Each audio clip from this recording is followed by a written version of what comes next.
Bienvenidos a su programa Bitácora Mexicana, este espacio de plena libertad de expresión, de debate y de reflexión de la televisión pública.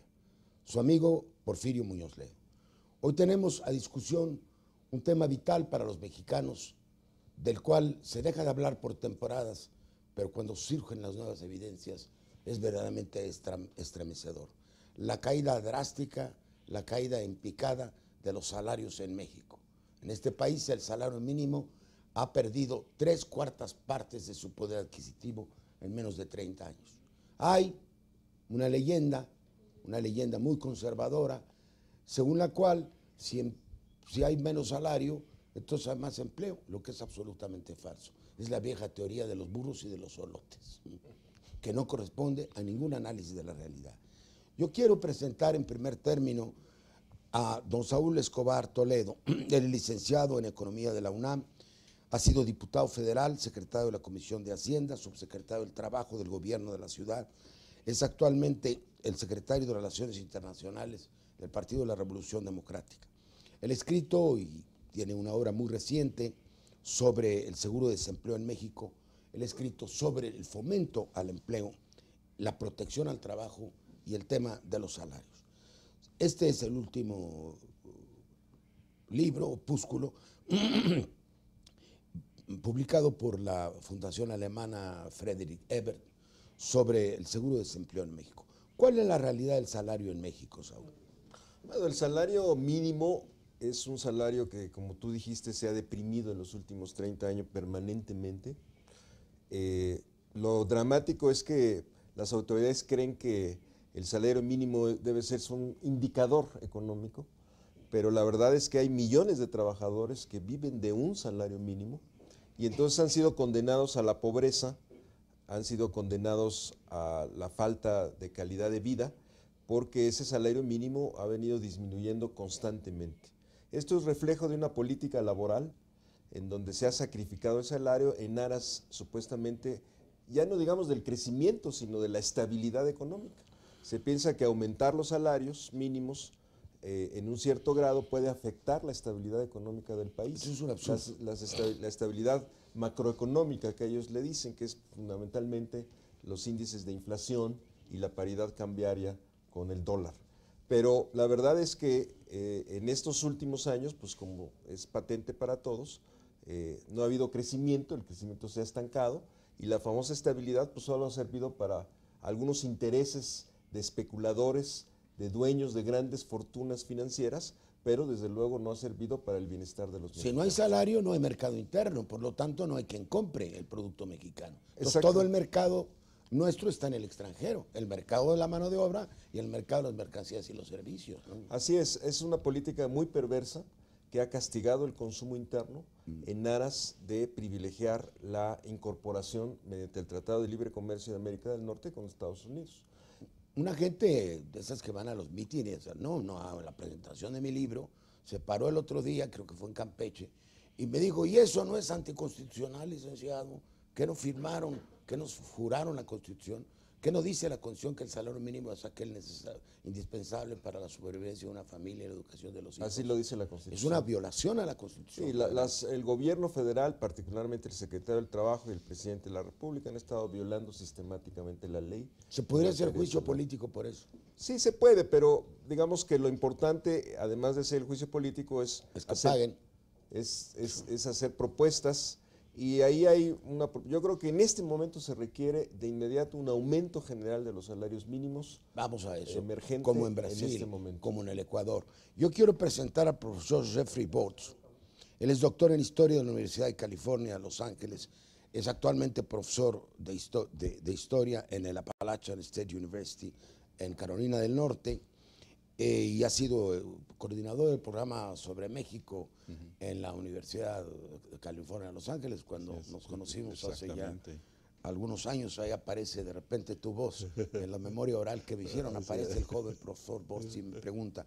Él es un experto muy connotado en el tema de los salarios en México, tiene un libro clásico sobre los salarios en la Ciudad de México y actualmente acaba de publicar un libro sobre los sindicatos de la industria textil, que se llama Revolución dentro de la Revolución.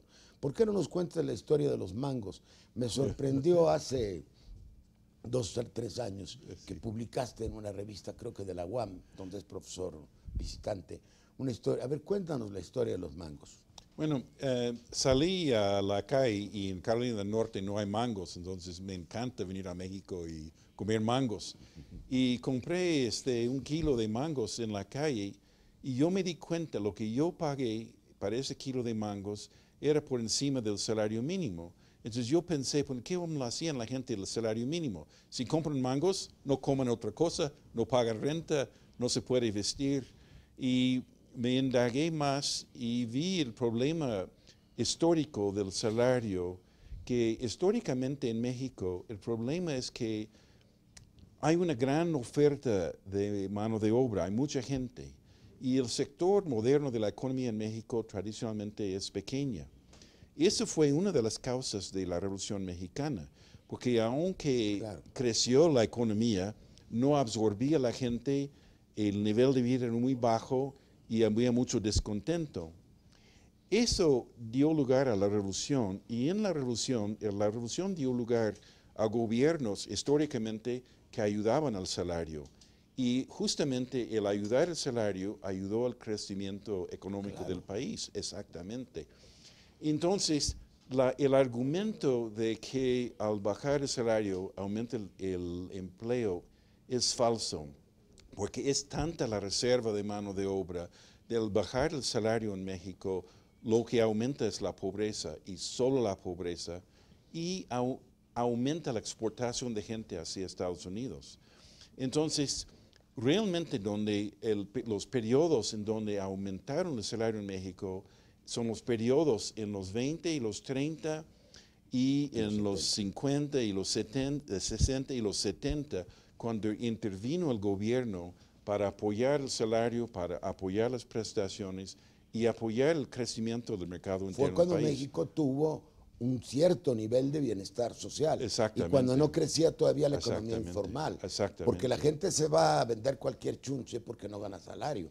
Todavía hace 20 años, cuando era candidato yo al gobierno, el senador por la Ciudad de México, le preguntaba yo en los tianguis, oye, ¿cuánto ganas el que vendía cosas de plástico? Pues aquí gano 2 salarios mínimos. Luego al que vendía discos chuecos, ¿y tú cuánto ganas? 3 salarios mínimos. Todavía el referente era el salario. Así es. Quiero presentar también a nuestro amigo que ya ha estado en este programa, es una distinguida personalidad internacional. Él tiene a su cargo, el doctor Mauricio de María Campos, el Instituto de Investigaciones sobre Desarrollo Sustentable y Equidad Social de la Universidad Iberoamericana. Él ha sido subsecretario de Desarrollo Industrial, embajador de México, y fue durante algún tiempo el director de una gran agencia de las Naciones Unidas, la Organización de las Naciones Unidas para el Desarrollo Industrial.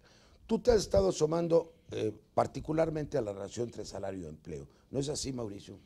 Sí, efectivamente.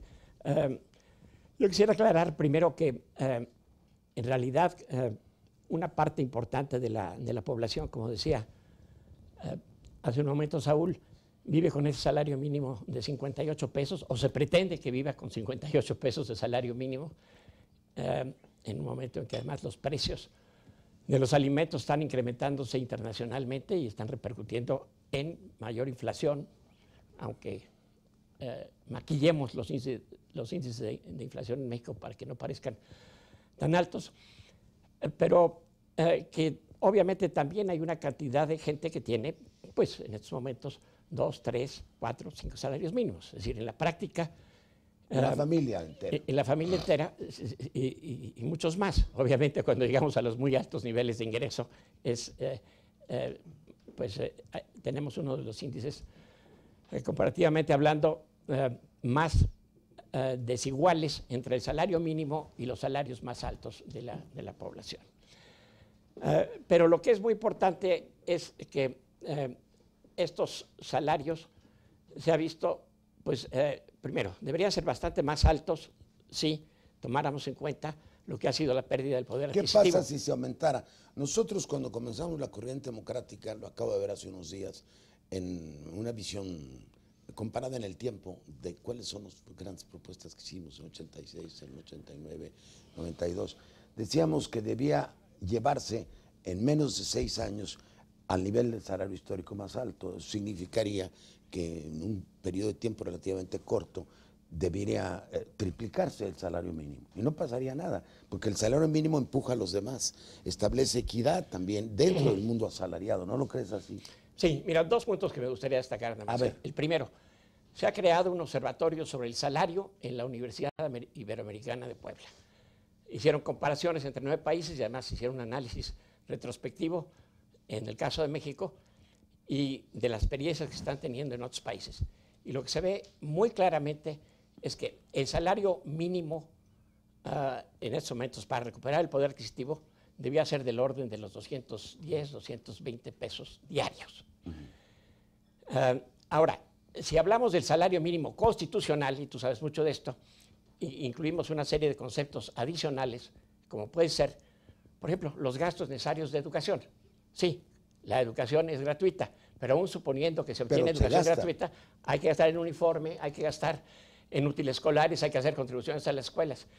Si se adicionan esos elementos, lo que la Ibero Puebla ha calculado es que debería ser de 280 aproximadamente. En este momento. ¿Qué es duplicar? No, pues sería más que triplicar. Triplicarlo. Triplicar. 120. Que sería triplicar, lo que es un poco lo que mencionabas.